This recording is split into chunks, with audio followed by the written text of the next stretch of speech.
Bank statement की verification head office से होती है, ब्रांच ऑफिस से होती है और कौन सी यूनिवर्सिटीज वेरिफिकेशन करती हैं और कौन सी नहीं करती। ये क्वेश्चन हर सीजन में रिपीट होता है, स्टूडेंट्स बार बार पूछते हैं क्योंकि उनका कंसर्न होता है।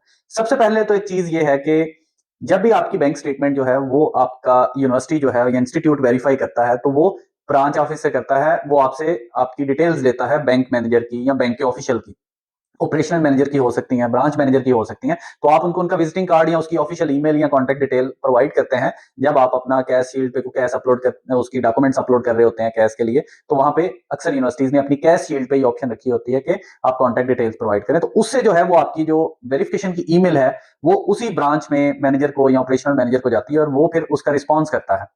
उसमें दो उनके तरीकाकार होते हैं, या तो वो बैंक स्टेटमेंट लगा देते हैं और पूछते हैं कि ये आपका डॉक्यूमेंट और ये जेन्युइन डॉक्यूमेंट है, तो वो उसको वेरीफाई कर देता है, या वो उससे पूछ लेते हैं कि ये बैंक स्टेटमेंट है तो इसमें क्लोजिंग बैलेंस का बता दें और कब से ये इसका जो है वो बैलेंस चल रहा है। इस तरह से हो सकता है। हाँ, एक आध केसेस ऐसे हैं जिसमें सुना है, स्टूडेंट्स ने बताया है कि हमारे हेड ऑफिस को ईमेल गई है।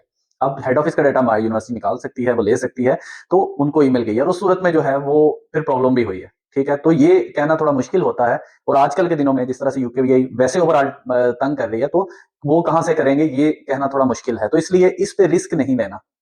यूनिवर्सिटीज जो है, majority universities 70 to 80% bank statement की वेरिफिकेशन नहीं मांगती।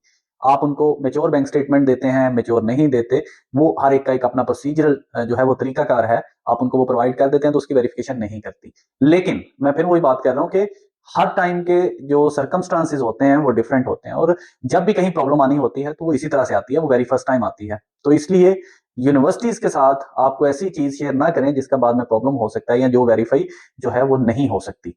जब भी आपकी यूनिवर्सिटी वेरीफाई करेगी, वो मेजोरिटी आपके बैंक से वेरीफाई करती है, या वो हेड ऑफिस को भी कांटेक्ट कर सकते हैं।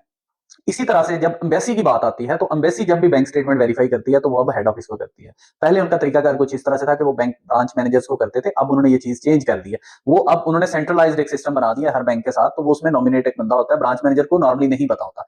अब हेड ऑफिस का तरीकाकार हर बैंक का डिफरेंट है। वो हो सकता है उसको राउट करते हैं मैनेजर के पास और मैनेजर से कंफर्मेशन लेके वो यूकेवीआई को रिस्पॉन्स करते हैं। तो उसमें हर बैंक के साथ कुछ ब्रांच मैनेजर्स को पता होता है कि वेरिफिकेशन है और कुछ को ब्रांच को भी नहीं पता हुआ। वो आपका जो हेड ऑफिस है वहां पे जो वेरिफिकेशन सेंट्रलाइज यूनिट है वो खुद ही चेक करके उस बैंक स्टेटमेंट की ऑथेंटिसिटी कि ऑफिशियल ये हुई है, रिकॉर्ड में मौजूद है, तो देन वो उसको इशू कर देता है और उसका रिस्पॉन्स यूकेवीआई को भेज देता है कि ये जेन्युइन डॉक्यूमेंट है, ये हमने ही इशू किया है। तो इस तरह की चीजें हैं।